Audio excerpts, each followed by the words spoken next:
नमो भगवते वासुदेवाय नमो भगवते वासुदेवाय नमो भगवते वासुदेवाय नमो भगवते वासुदेवाय नमो भगवते वासुदेवाय नमो भगवते वासुदेवाय नमो भगवते वासुदेवाय नमो भगवते वासुदेवाय नमो भगवते वासुदेवाय नमो भगवते वासुदेवाय नमो भगवते वासुदेवाय नमो भगवते वासुदेवाय नमो भगवते वासुदेवाय नमो भगवते वासुदेवाय नमो भगवते वासुदेवाय नमो भगवते वासुदेवाय नमो भगवते वासुदेवाय नमो भगवते वासुदेवाय नमो भगवते वासुदेवाय नमो नमः कृष्णाय वासुदेवाय हरये परमात्मने नाशाय गोविन्दाय नमो नमः गोविंदाय नमो नमः गोविंद श्री कृष्ण गोविंद हरे मुरारे हे नाथ नारायण श्री कृष्ण गोविंद हरे मुरारे हे नाथ नारायण गोपाल कृष्ण भगवान सुखदेव सांगतात राजा परीक्षिता दैवयोगाने मनुष्य जन्म प्राप्त झाल्यानंतर जीवानं आपल्या बुद्धीच्या कर्मानं मरणमुख असलेल्या माणसाचं कर्तव्य काय आहे असा प्रश्न राजा परीक्षिताने शुकदेवांना केला की आता मी मरणमुख आहे, आपलं वय झालं म्हणजे आपले इंद्रिय गात्र शिथिल झाले की आपण समजायचे की आपण आता कशाकडे आहे, मरणमुख आहोत. मग मरणमुख असताना आमच्या बुद्धीने काय केलं पाहिजे? तर मरणमुख असताना आपल्या बुद्धीने या जन्ममरणाच्या संसाराच्या चक्रातून सुटण्याकरता प्रयत्न केले पाहिजे. आपण नातवाच्या डिपॉझिटचा विचार करतो, मग ही बुडेल का, ही अमुक होईल का, ती जमुक होईल का. पाहा तुम्ही आता जवळपास सगळे जेवढे प्रकरण आहे पैशाचे तेवढे धोक्यात आहे. म्हणजे अर्थव्यवस्था गडबड करते. म्हणजे गव्हर्नमेंटचे सुद्धा ज्या स्कीम असतील त्या सुद्धा किती फलद्रूप होतील याची गॅरंटी नक्की. मग शास्त्र काय सांगतं, स्थावर जंगम चल लक्ष्मी विभागून द्या. आपण काय करतो, दुप्पट दुप्पट दुप्पट त्याच्यात होतो चिप्पट. असं आहे ते. तर उसाच्या रसाचं जे चिमट्या तयार होत्या ना सगळं. म्हणून जुन्या लोकांचे म्हणत आमू की कमाई जामू में कमाई. या पुण्याला बऱ्याच लोकांनी फ्लॅट घेतले, ती जागा चुकीची आहे. आणि ओरडत काय होईल, आता मी काय सांगू पुण्याला भाऊ, म्हणजे ती बसतच नाही, ते पाडावं लागेल सगळं. आता ज्याने केलं तो जेलमध्ये चालला जाईल, तुम्ही बसा ओरडत. असं आहे मनुष्य.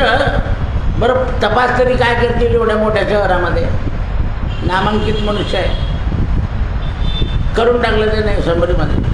आता येणार आहे त्याच्यावर बुलडोजर. असं आहे ते. हे लक्षात आलं पाहिजे.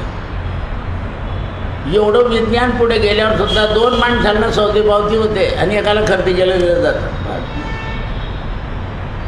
कारण सगळ्या लोकांना बोचकायची सवय लागली आहे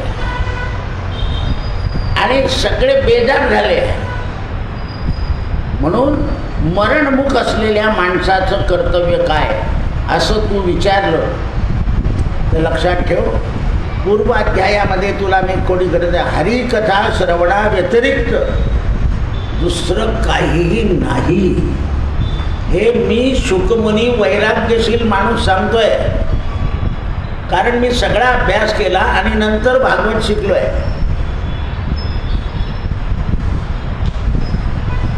हे राजा, भिन्न भिन्न प्रकारची तुच्छ फळं प्राप्त होण्याकरता निरनिराळ्या देवांची उपासना करावी लागते.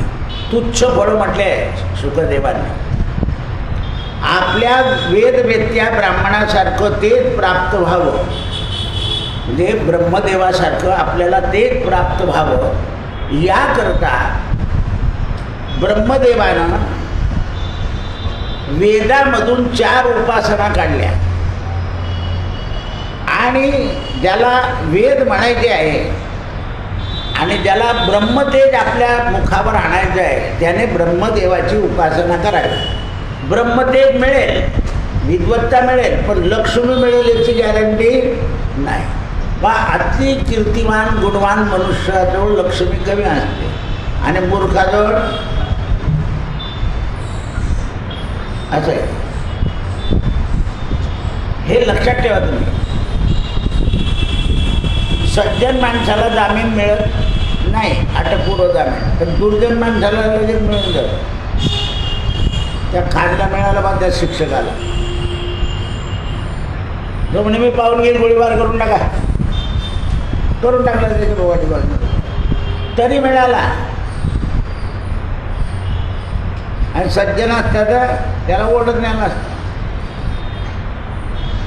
म्हणजे अशी माणसाची अवस्था असते. म्हणून आपले नेत्राधिक उत्कृष्ट असावे याकरता इंद्राची उपासना करायला पाहिजे. म्हणजे डोळे जर चांगले पाहिजे असेल तुम्हाला तर इंद्राची उपासना करा. संततीची ज्यांना इच्छा असेल की मला चांगली संतती व्हावी त्यांनी दक्ष प्रजापतीची आराधना करावी. मला मागच्या वर्षी असं विचारलं होतं की वडिलांमधून मुलगा आणि सून वेगळी राहते,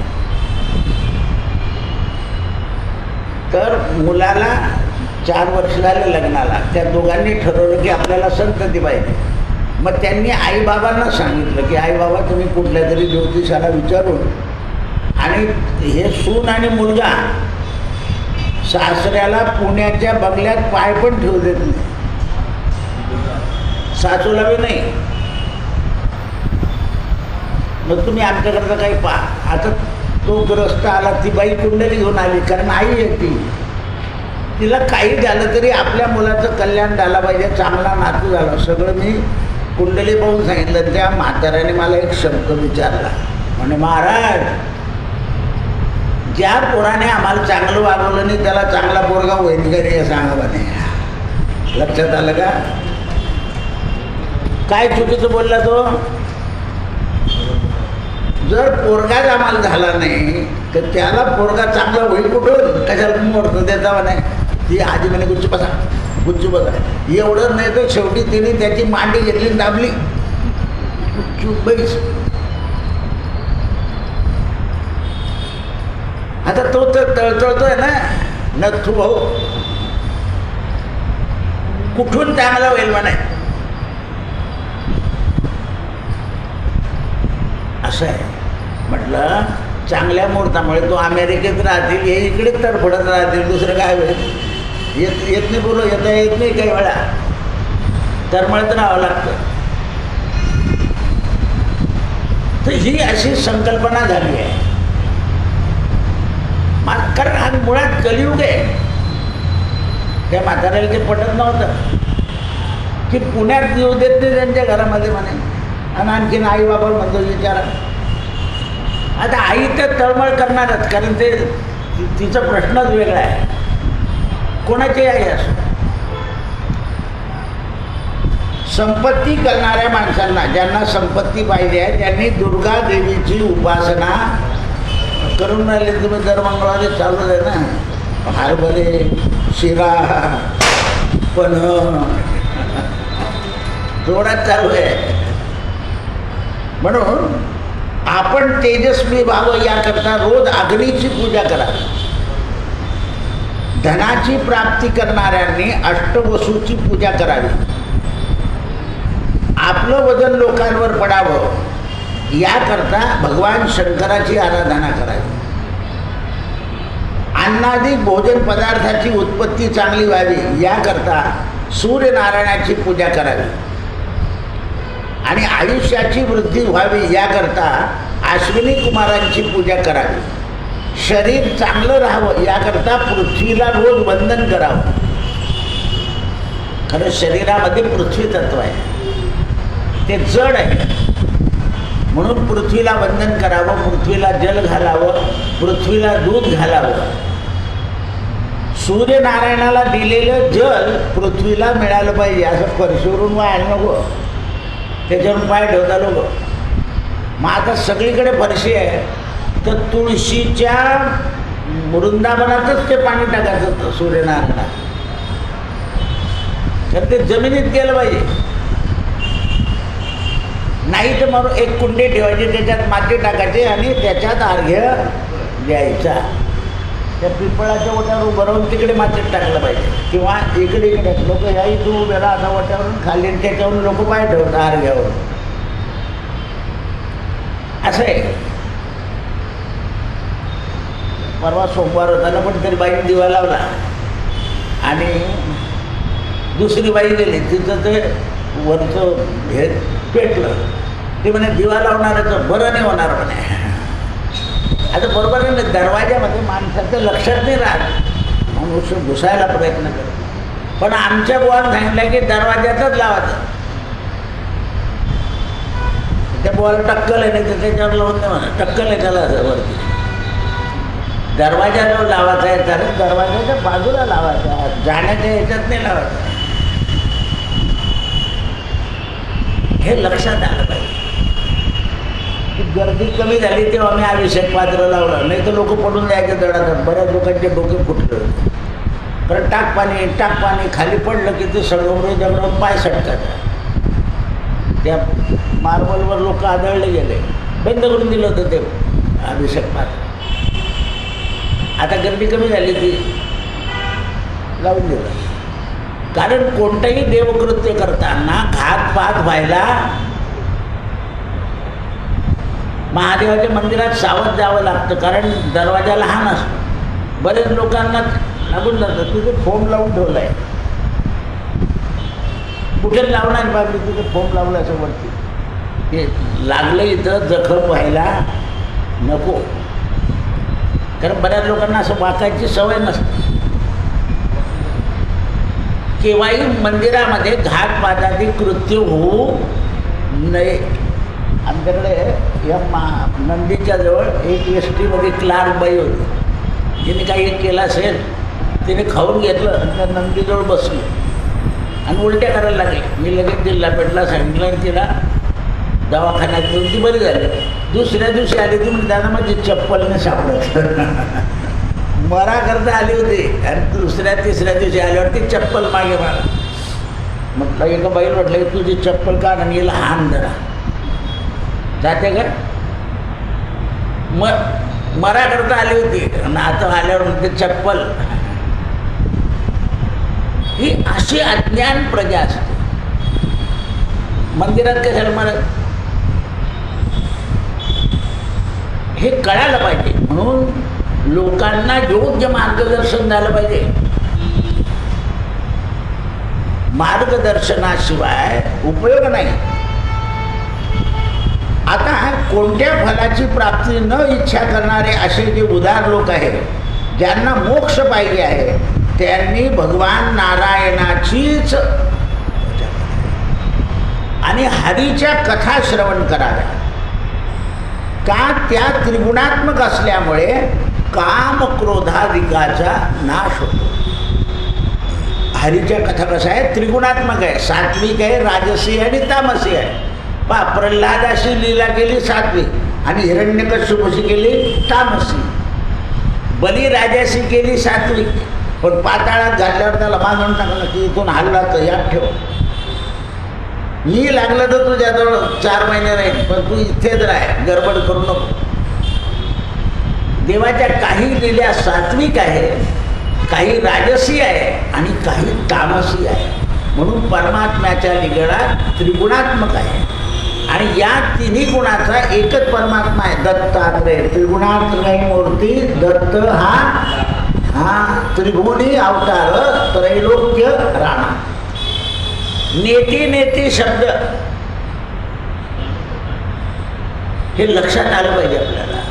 तिन्ही गुणात्मधून जर जायचं असेल दत्त भगवान, म्हणून हरीच्या कथा श्रवणानं तिन्ही गुणापासून उत्पन्न होणारे काम क्रोध नाश होतात राजा. आणि त्या ठिकाणी निवांतपणा प्राप्त होतो. जीवाला काय प्राप्त होतो? भय राहत आज येऊ का उद्या येऊ का आत्ता येऊ. चित्तामध्ये प्रसन्नता असते आणि मोक्षाविषयी बुद्धी चालत राहते. मोक्षाला जाण्याकरता भक्ती मार्गासारखा मार्ग भक्तिपंथ बहु सोपा, भक्तिपंथ बहु सोपा. हा भक्तिपंथ बहु सोपा आहे की त्यामध्ये खडतर मार्ग नाही आहे आणि नाश पावाची भीती नाही. जसं लोक म्हणतात पोस्टाचं डिपॉझिटला भीती, तसंच आहे ते. पण काही लोक म्हणतात पोस्टाचा अर्धा टक्का कमी आहे ना, इकडे अर्धा टक्क्याकडे तर फस. तशी भक्ती ही नक्की मार्ग देणारी आहे. आता भगवंताच्या भक्तीच्या योगानं श्रवणाचा आनंद प्राप्त झाला की हरिकथेच्या ठिकाणी प्रीती निर्माण होते.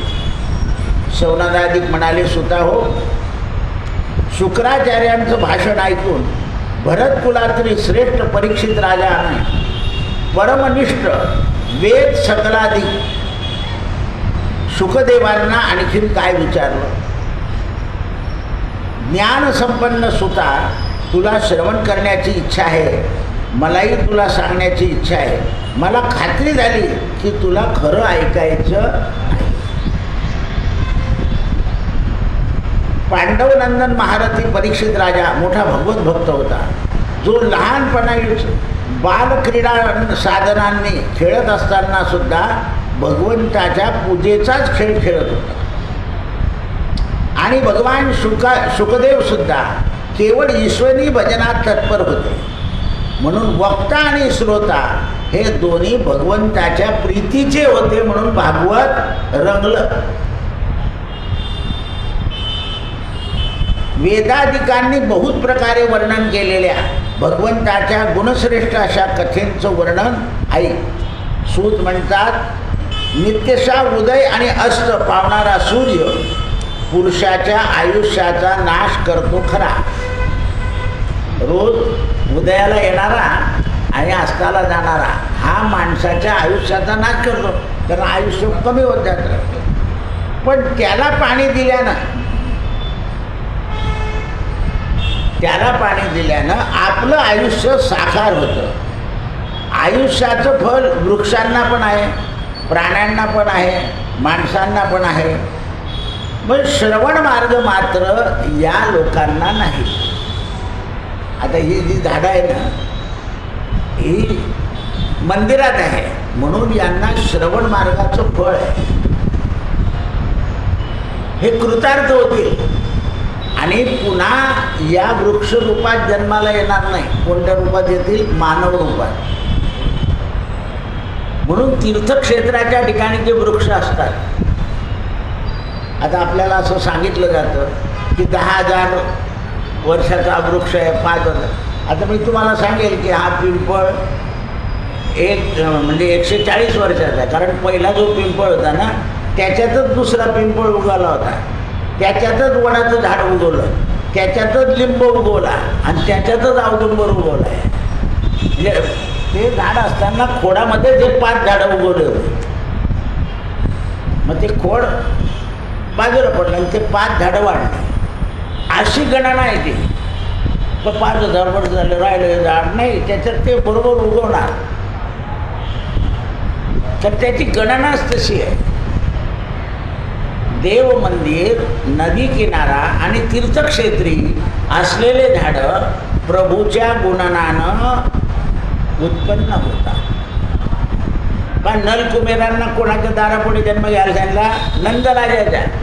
आणि जेव्हा कृष्णाला उखळीने बांधलेलं असेल तो येईल तेव्हा तुमचा उद्धार होईल. आता देवाला हे माहिती होतं म्हणून सकाळपासून आईशी भानगड करून करून करून बांधून घेतलं मुद्दाम. हे विष्णुमूर्तीचं दर्शन घेताना मोराच्या पिसावरील नेत्रकृतीकडे लक्ष गेलं पाहिजे. देवाच्या डोक्यावर जे मोराचं पीस लावलेलं असतं त्या मोराच्या पिसामध्ये डोळा असतो असा, त्याच्यावर लक्ष केंद्रित केलं पाहिजे. कारण मयूर हा वासना त्याग करणार आहे आणि म्हणून त्या त्यागाचं प्रतीक म्हणून भगवान मस्तकावर मोरपिच्छ धारण करतात. मोरपिच्छाने, आता मोरपिच्छ हे अपवित्र आहे तसं पाहिलं तर काय त्याचं पंख. तुम्ही कसे घेऊन येता त्या कोणत्या तिथीला त्रिपुरी पौर्णिमेला आणलं दक्षिणेला लावलं की पैसे पैसे येतात. म्हणलं का हो 6,500 रुपये पगार आहेत, पैसे कुठून येतील जास्त आणि टेबला घालून येतील. हे असं आहे, अशा संकल्पना आहे. आणि त्या लोकांची मुलाखत घेतात ते हैदराबाद तालुक्यातले जेवढे यांनी किती रुपयाचे विकले जातात. आज त्यांना काही साधे लोक 1 लाख रुपयाचे विकले जातात. म्हणजे 1 लाख रुपयाकरता किती मोर खराब झाले. म्हणून अशा गोष्टी सांगू नये. तुम्ही काय करताय त्याचा नाश. आता एक बेलाचं झाड आहे, त्याला 40 पानं आहे. सगळ्यांनी 11 वाहिले तर एक वाहिलं तर सगळ्यांना मिळेल. सगळ्यांनी एकाने सोडून गेले 40 दनादन फेकून दिले महादेवाकडे.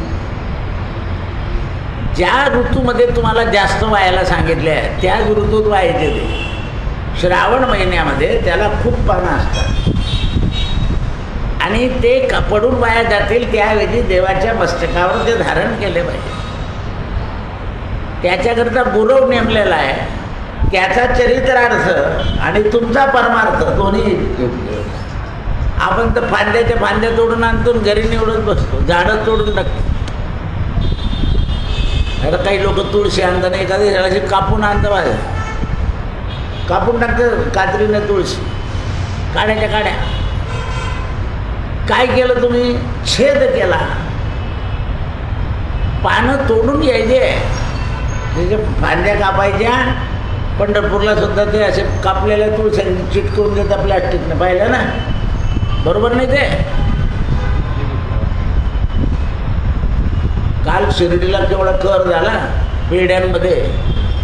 अरे मग नेतात कशाला ते साईबाबा पेढे खराब सगळे. मुंडे साहेबांचा दणका, सगळे पेढे फेकावे लागले. लोक म्हणतात चांगला आणा, ते आणतील कुठून? पेढे ठेवू नका, साखरपुड्याने ठेवा, मुरमध्ये ठेवा, साईबाबाला चालता. उलट्या झाल्या लोकांना पेढे खाल्ल्यावर. बरे आहे ना आपले पांडुरंगाचे मूरमध्ये, काही गडबड होईल का त्याच्यात? जेवढे मिष्टान्न आहे तेवढे सगळे नष्ट झालेले. एवढा खावा मिळतो का? कारण त्यांनी सांगितलं शिर्डीला 2-3 क्विंटल पेढे लागतात रोज, प्रत्येक दुकानांमध्ये विकले जातात. एक म्हणे ब्रॉन कंपनीचे घ्या. आता त्या कंपनीला नाही मिळाले तर ते काहीतरी टाकतील, मैदा बिदा. त्यात त्यांनी ते मिठाई ठेवलं, गडबडी म्हणे राहू द्या, वाटत तुम्हीच वाटा. म्हटलं तुमच्या हाताने, आम्ही नाही वाटत. खराब कोण वाटत बघ.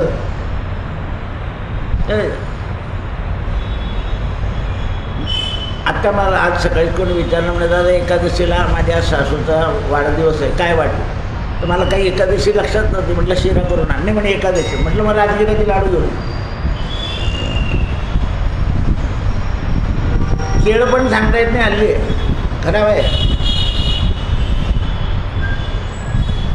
म्हणून कमीतला कमी प्रसाद खडीसाखर 2 दाणे दिले तरी हरकत नाही.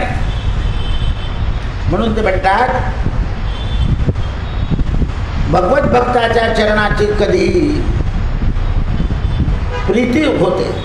म्हणून विष्णूला जे समर्पण केलं जातं तुलसी गंध हे आनंददायक आहे. आणि तुळशीचा वास आणि गंधाचा वास हा आपल्या मस्तकी आणि नाकात भरला म्हणजे मनुष्याचे नेत्र आणि नाक आणि कान हे तृप्त होतात. म्हणून हे सुता हो, मनाला अनुकूलता प्राप्त होण्याकरता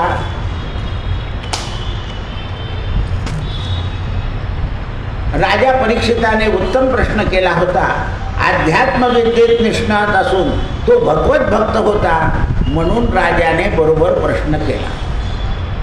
राजा परीक्षितानं हरीच्या सृष्टीच्या चरित्राविषयी प्रश्न केला.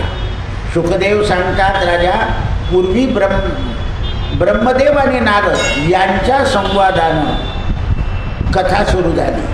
सूत म्हणाले, ऋषी हो, याप्रमाणे आत्मतत्वाचा निश्चय करण्याकरता शुकाचार्यांनी राजा परीक्षिताचं भाषण ऐकून घेतलं आणि त्याला श्रवणाचा विधी सांगू लागले की राजा बघ, आता तुला कोण उपयोगाला येत आहे?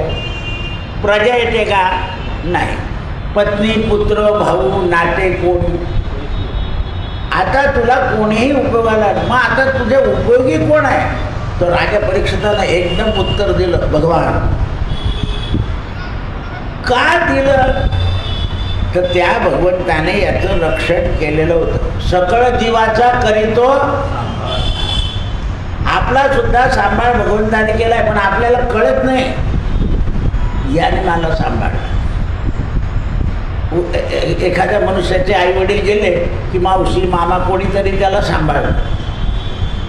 तो वरच्यावर आपल्याला असं दिसतं की मामा मावशी सांभाळते आहे, पण खरा सांभाळ मामा मावशीच्या हृदयामध्ये त्याच्याबद्दल प्रेम निर्माण करून देण्याचं काम कोणाचं आहे? हरीचं. देव सांगतो.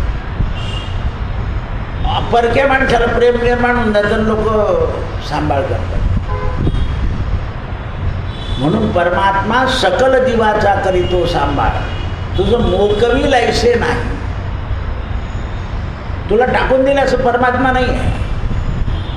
परमात्मा बरोबर कल्पना. आता तुम्हाला सांगता ना किंवा यावर्षी आम्ही देवीची पूजा केली नाही म्हणून आमची गाडी चोरीला गेली, हे चुकीचं आहे. एवढा देव कमी बुद्धीचा आहे का? त्याची पूजा नाही गेली म्हणून तुमची गाडी चोरीला दिलं असं नाही सांगायचं. हे अज्ञान लोकांच्या सांगण्याने काय होतं, देवाबद्दल जी दृढ श्रद्धा आहे ती वेगळी होऊन जाते. देव असं कमी बुद्धीचा नाही. कारण मला कोणीतरी विचारलं, म्हणे दादा, माझ्या खिशात एक नोट होती, उलटी चिटकवलेली, ती तुम्हाला दिली गेली का? तर म्हटलं हो, माझं काही लक्ष नाही, मी आज सकाळी पाहिलं तर खरोखर ती उलटी चिटकवलेली आहे. म्हणजे त्याला ते वाटलं की आपण देताना चुकीचं दिलं गेलं का? लक्षात आलं का? कपेटीत टाकली गेली, कारण असं चुकीचं टाकलं जायला आपण काय म्हणतो, देण टाकू हां, आणि मग ते पेटीतले पैसे तो खराब नोट दिली तर घ्याल का तुम्ही? नाही. हे असं आहे. तिची विल्हेवाट लावायची, जिथे ती जाते तिथे ती न्यायची, ती द्यायची नाही कोणाला. भाजीवाल्याला देऊन टाका, तो गरीब माणूस पोसून जाईल ना. नाही, तो परत लोकांचा काटा मारतो म्हणे जाऊया, इथपर्यंत पोहोचता तुम्ही. कारण ती खोटी नोट तुम्हाला खपवायची आहे, आणि असं जो खोटं खपवतो त्याला शेवटी रडावं लागतं. ही गोष्ट कळाली पाहिजे. म्हणून त्यावेळेस आत्मतत्वाचा निश्चय करणारे शुकाचार्य आणि आत्मतत्व मला कळालं पाहिजे असा राजा परीक्षित, उत्तम श्रोता आणि उत्तम वक्ता. आता देवऋषी नारद हे प्रचारक आहे. आपल्या ब्रह्मदेव आणि नारद हे प्रचारक आहे. यांना जगामध्ये सुव्यवस्था करायची आहे, म्हणून यांनी सुव्यवस्थेकरता हे भगवंताचे 4 श्लोक काढले. आणि ते 4 श्लोक नारदांनी व्यासांना देऊन त्याचे 18,000 श्लोक केले. कारण ते कसं रसभरीत करायचं त्याच्यामध्ये भगवंताचे गुणांवर्णन कोणते? एकूण 24 अवतार. 24 अवतारातले 2च अवतार महत्त्वाचे, राम आणि कृष्ण. राम म्हणजे सत्य आणि कृष्ण म्हणजे प्रेम. म्हणून ज्ञानोबाने शब्द केला राम कृष्ण हरी. कोणाला घरात सत्यता नको आहे आणि कोणाला असं वाटत नाही आपल्या घरात प्रेम पाहिजे, तर प्रेमाच्या वस्तू आहे जगात, पण प्रेम वस्तूतून निर्माण नाही होत. ऐकलं का? वस्तू हे दृश्य आहे. काल एकाने झेंडा आणला, मी रात्री त्याला लावून दे म्हणलं तिथे वरती, म्हणे उद्या सकाळी. अरे पण कोणी सापडलं नाही, सापडलं तर अधिक मासामध्ये लावून दे म्हटलं, चांगली तिथी नवमी आहे. आणि त्याला म्हटलं पा तुम्हाला झेंडा पण कोणी राम आणू देत नाही म्हटलं, आयता देतो, फक्त तुम्हाला लावायचंच आहे, जुना लागला तर घेऊन जा म्हटलं तू. कारण जसं फुकट आला तसं हा सुद्धा जाऊ दिलं पाहिजे ना, नाही तर पेटीत 10 रुपये टाका असं सांगणार का?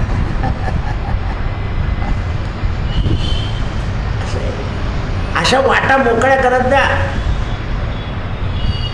देणं म्हणजे काय आहे? वाटा मोकळ्या. आणि वाटा मोकळ्या झाल्या की आनंदच आहे, आणि वाटा बंद झाल्या की रडणं आहे. म्हणून त्यावेळेस ऋषी हो श्रीकृष्णाच्या पराक्रमाविषयी उत्कट भक्ती शुकदेवांमध्ये होती, आणि उत्कट भक्ती राजा परीक्षितामध्ये सुद्धा होती. कारण त्याच्या पणजीनं, त्याच्या आजीनं, त्याच्या आईनं भक्ती केलेली होती. कुंती, द्रौपदी, सुभद्रा आणि उत्तरा, 4 पिढ्यांमध्ये भक्ती होती. धर्मराजा, अभिमन्यू यांच्या. पंडूराजा इतका भक्तिवान नव्हता पण सत्यवान होता. पंडूराजाच्या हातून चूक झालेली होती, पण 3 पिढ्या. म्हणून राजा परीक्षिताच्या मनामध्ये परमानंदाविषयी इच्छा उत्पन्न झाली, त्याला प्राप्त करून घ्यायचं. शुकदेवांनी इंद्रिय नामक ऋषिकेशाचं स्मरण करायला सांगितलं. इंद्रियांचं मालक कोण आहे? ऋषिकेश. म्हणून राजा स्मरण कर ऋषिकेश. ऋषिकेशाय मा, प्रद्युम्नाय मा, अनिरुद्धाय मा, दोक्षाय मा, नरसिंहाय मा. देवाचे 24 नावं. या 24 नावावर नामदेवांनी अभंग लिहिले आहे. कोणाला पाहिजे असतील तर त्या अभंग आहे मध्ये. प्रत्येक नावावर एक अभंग लिहिला आहे नामदेव महाराज. हे जे 24 अवतार आहे, 24 अवताराचे अभंग लिहिलेले. पण हे लोक सामाजिक द्वेषामुळे नामदेवाचे, निळोबारायचे, नाथ महाराजांचे अभंग वापरत नाही. द्वेष करत. 24 नावाचे अभंग आहे. माझ्या मी उद्या आणून ठेवेल पुस्तकं, तुम्हाला पाहायचे असेल पहा. 10 पुस्तकं आले, आत्ताच छापून झाले. तर इतकी पराकाष्ठा होते.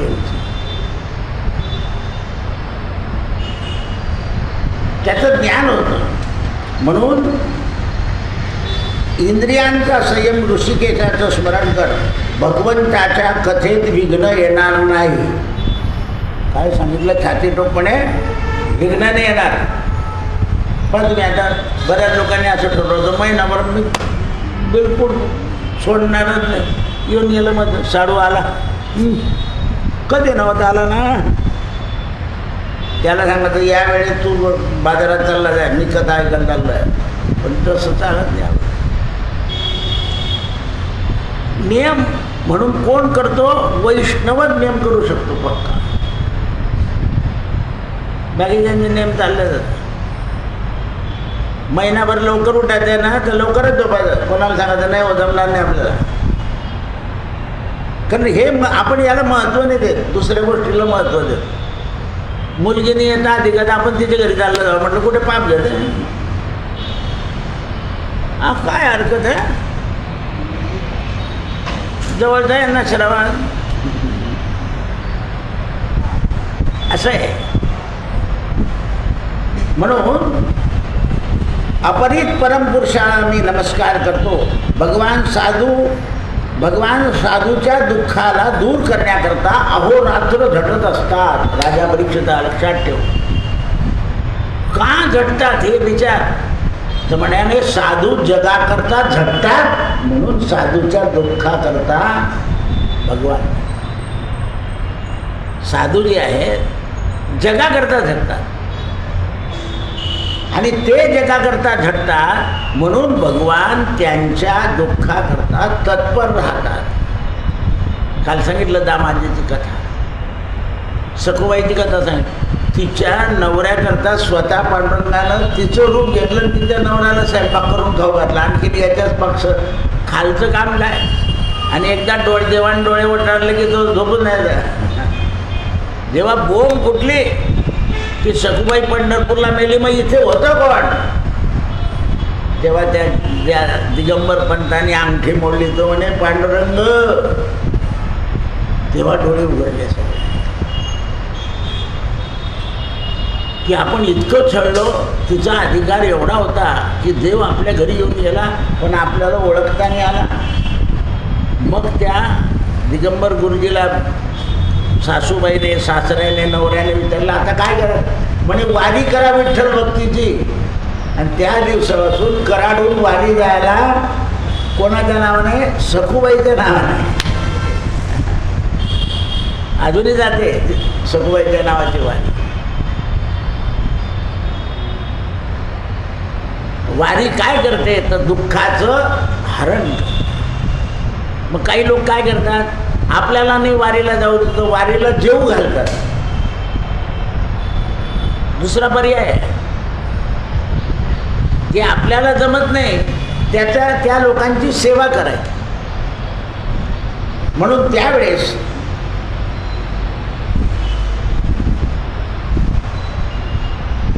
ऋषिकेशाचं नाव सांगितलं आणि दुःखाचा नाश करण्याकरता देव संतांच्या दुःखाचा नाश करण्याकरता तत्पर राहतात. हे परमेश्वरा, तुला माझा वारंवार नमस्कार असो. तू भक्त पालक आहे, मी भक्तहीन आहे. माझी भक्ती तुझ्यापर्यंत पोहोचेल की नाही हे मला कळत नाही. तुझं स्वरूप कसं आहे ते मला कळत नाही, पण माझा नमस्कार तू स्वीकार कर. परमेश्वराचं नामसंकीर्तन, स्मरण, दर्शन, वंदन आणि श्रवण आणि पूजन हे मनुष्याच्या पापाचा तात्काळ नाश करतं. लक्ष द्या. आपल्या पापाचा नाश होण्याकरता नामसंकीर्तन उपयोगाला आहे, देवाचं स्मरण उपयोगाला आहे, देवाचं दर्शन आपल्या उपयोगाचं आहे, देवाला आपण नमस्कार करतो तो उपयोगाचा आहे, देवाची पुराणं ऐकतो ते आणि देवाचं पूजन याच्याने आपली अमंगलता जाते आणि मंगलता प्राप्त होते. म्हणून आत्मज्ञान विवेकी ज्ञानसंपन्न सत्पुरुष भगवंताच्या चरणाची सेवा सोडत नाही आणि वारंवार भगवंताची पुण्यकीर्ती गातात. भगवंताने ज्या लीला केल्या आहेत त्या लीला गातात. तीव्र तप करणाऱ्याला किंवा दानशील माणसाला जे साध्य होत नाही ते भक्ती करणाऱ्याला साध्य होऊन जाते. पण जनाबाई या दळणं, पुसणं, काढणं नामदेवाच्या घरी, तिला देव दळायला मदत करू लागले. तिच्या गौऱ्या विठ्ठल विठ्ठल बोलू लागल्या. का तर त्या कामामध्येच ईश्वराला पाहिलं. आत्मतत्व जाणणारे लोक ऋग्वेद, यजुर्वेद, सामवेद याची आराधना करतात आणि धर्माला चारी पायानं उभं करतात. पण भगवंताचे भक्त जे आहे ते श्रवण, कीर्तन, स्मरण, नवविधा भक्तीनं भगवंताला उभं करून देतात. लक्ष्मीपती, यज्ञाचा पती, देवादिकां प्रजापती, सर्वांच्या बुद्धीचा साक्षी असलेला हा परमात्मा पृथ्वीच्या रक्षणाकरता आहे. म्हणून कल्पाच्या आरंभी ब्रह्मदेवाच्या हृदयामध्ये सृष्टीचा विस्तार करण्याची प्रेरणा सरस्वती मार्फत ब्रह्मदेवाला केली. कोणी केली? तर भगवंताने. आता शंकराला आज्ञा करतील आणि ह्या सृष्टीचा संहार करतील. पुन्हा सृष्टी उत्पत्ती करतील, पुन्हा पालन करतील आणि पुन्हा संहार करतील. म्हणून जो व्यापक परमात्मा आहे तो पंचमहाभूताच्या वेगानं निरनिराळ्या शरीरूपात निर्माण होतो. मग 5 ज्ञानेंद्रिय, 5 कर्मेंद्रिय, पंचप्राण आणि मन 16 तत्व याच्याने आपल्या शरीरामध्ये चेतना येते आणि चेतना आली की शब्द प्रगट होता. पण काही मुलं लवकर बोलतात, काही मुलं उशिरा बोलतात. कारण ती जी चेतना आहे ती जागृत नाही झाली म्हणून मुलगा बोलत नाही आहे. मग चेतना जागृत करण्याकरता आईला काय केलं पाहिजे? औषध आहे. चेतना जागृत होण्याकरता आयुर्वेदामध्ये औषध आहे. पण मंगल स्नान घालायचं मुलाला. आता कोणती आई गळावरती घालणार नाही. मंगल स्नान म्हणजे आधी तेल मर्दन करायचं आणि नंतर आंघोळ घालायचं, याला मंगल स्नान म्हटलं आहे. अभ्यंग स्नान म्हणून बरेच लोक बाथरूममध्ये तेल ठेवतात आणि घाईत का होईना लावून घेतात. रोजच मंगल स्नान करतात. मर्दनानं काय होतं? शरीराची चालचाल होऊन जाते. व्यायामाने काय होतं? हालचाल होऊन जाते ना. मग गरम पाणी पडो या थंड पाणी पडो, आपण नुसतं पाणी घेतलं तर वरचं मळ पण आतलं चलनवलन नाही होत. आपण असं केलं म्हणजे आतले स्नायू जे आहे ते चलनवलन होतात. म्हणून त्यावेळेस मंगल स्नान केलं आणि मंगल स्नान करून आणि गंगा नदीचं स्नान म्हणजे तिथे मंगल करायची गरज नाही, कारण ती महामंगल आहे. म्हणून राजा परीक्षित आणि शुकमुली गंगा स्नान करून कथा ऐकत होते. कृष्णार्पणमस्तु. भवे भवे यथा भक्ती पादयोस्तव जायते तथा कुरुष्व देवेश नाथस्तं नो यथ प्रभो. नाम संकीर्तनं यस्य सर्वपाप प्रणाशनं प्रणामो दुःखशमनस्थं तन्नमामि हरिं परां. हरये नमः, हरये नमः. गोपाल कृष्ण भगवान की. आता 24वा अध्याय. श्री गणेशाय नमः. लक्ष्मी म्हणे मत्प्रियकरा देवादिदेवा दामोदरा. तुम्ही विप्रसेवा महिमा कथिली. आता अधिक मासी कोणत्या दाने काय द्यावी फळ ते मज सांगा. महाराज, तुम्ही काल ब्राह्मणाची सेवा सांगितली. अधिक मासात उत्तम सुपात्र विप्रात यथाशक्ती हे मदान देत. आता काही काही गोष्टी नुसते ऐकायच्या आहे हां, कारण ते देण्याच्या लायक राहिलेल्या नाही. त्याचे मनोरथ पूर्ण होती. सुपात्र विप्रा देता सुवर्ण देवता संतोष ते जाण. जन्म दारिद्र्य न बाधे. सुवर्ण देणाऱ्याला दारिद्र्य येत नाही म्हणे. अधिक मासी देता गोदान सकळ दुरितदाय निरसोन. अधिक मासिक गाईचं दान दिल्यानंतर सगळं दुरीत जातं म्हणे. गाईच्या अंगावर जेवढे रोम आहे तेवढ्यापर्यंत सुख म्हणतं. सर्वजनी अधिक मासात हेमदान द्यावे सतत तेने ब्रह्मलोक प्राप्त होय. जो भक्तिभावे अनुमान द्विजासी देतो रजत दान चांदी. तयाचे पितर संतोषोनी मनरथ पूर्ण करती. ताम्राध्वा ताम्रपात्र तांब्याचं पात्र किंवा तांब्या सुपात्र देता पवित्र. तयासी रुद्रगण प्रसन्न होय. तांब्याच्या पात्राने शंकर प्रसन्न होता. सर्वत्र होता पद्मराग रत्नदान देता भूपती होय. काही रत्न दिले त्याचे अनुभव होते. मौक्तिक दान करता भक्ती मुक्ती लाभे, मोत्याच्या दानानं भक्ती. कंबल दाने पाप लोपती, कांबळाने पाप जातं. वस्त्र चंद्र लोक लाभे, वस्त्रदानाने चंद्र. आणिक दाने देता विप्रासी भय निरसे, ज्या काळी महापरोपकार ते देता वस्त्राधिक. स्वर्गाधिक नाना उत्तम लोक प्राप्त होती. धान्य दे महादान म्हणून द्यावे प्रतिदिन. म्हणून आपण देवळामध्ये जे धान्य रोज टाकतो त्याच्याने महान पाप नष्ट होतात. म्हणून भागवतापुढे अधिक मासात राशी आणि देवळात मुष्टी अशी मूठ घ्यायची, त्याच्यातून वाटेतून आपल्या 3-4 मुठा टाकायचं. मुष्टी दानाने कष्ट दूर होतात. धान्य हे महादान मम प्रतिदिन अनुदिन श्रद्धे द्यावे विप्राला गुण, सर्वे साधन साधती. धान्य दानाने सगळे साधन. अन्नदाता ओपिता जलदान देता, त्याप्रमाणे जलाचं दान. अक्षय पुण्य होता दान.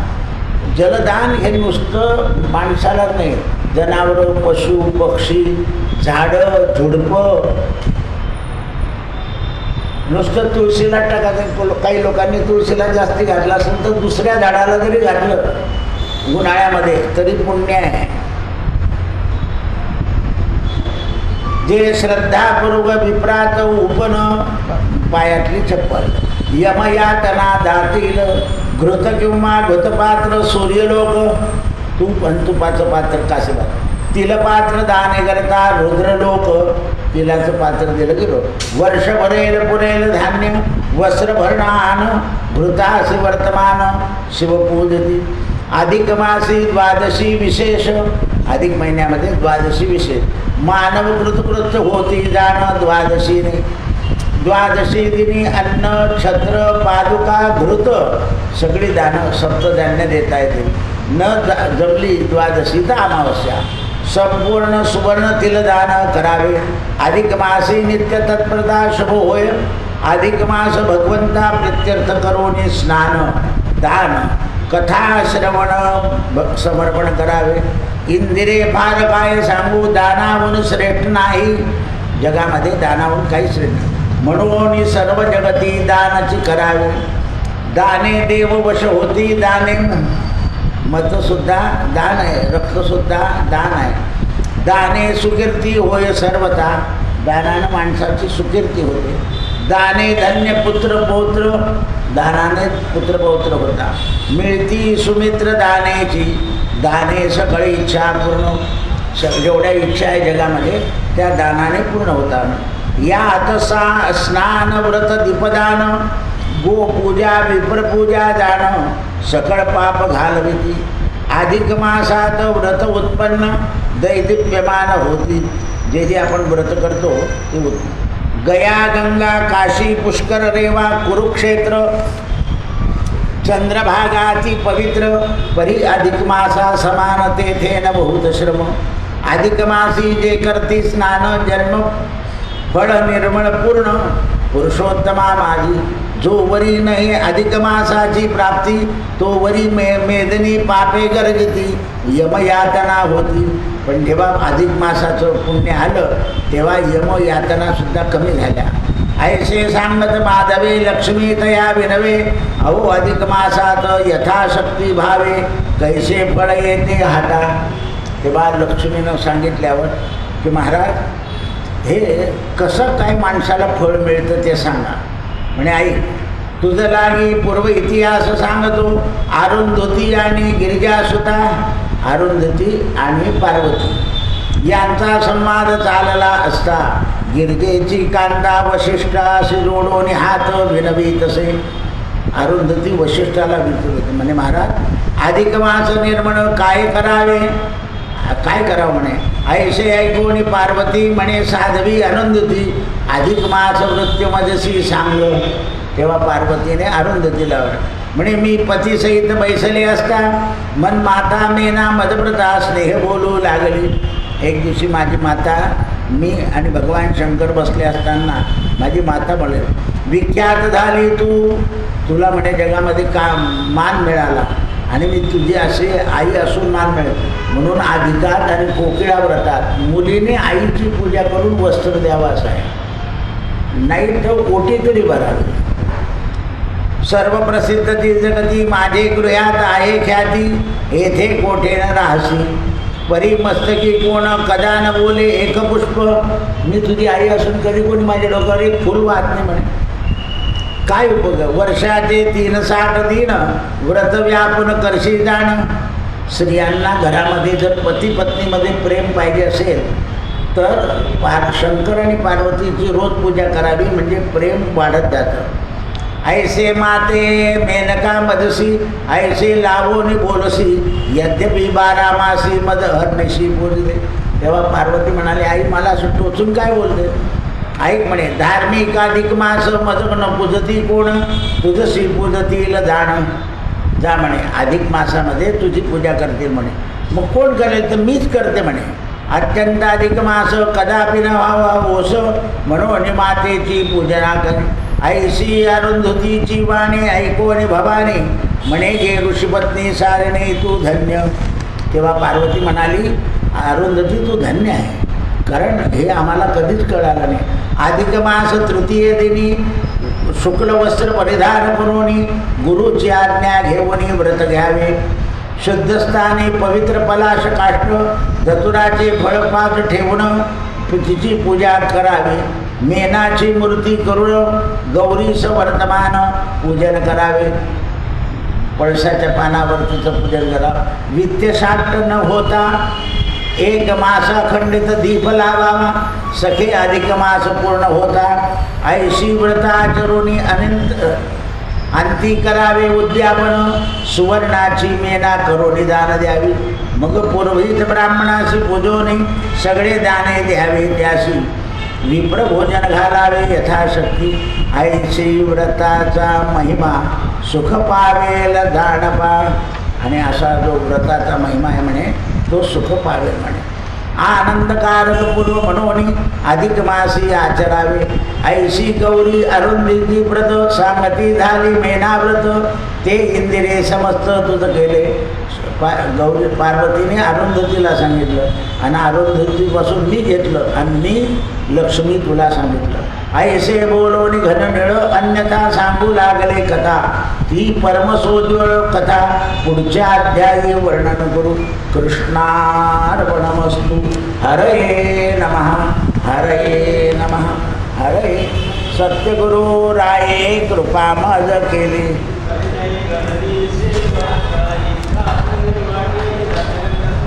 मस्तकी 2 दाना ठेविला कर.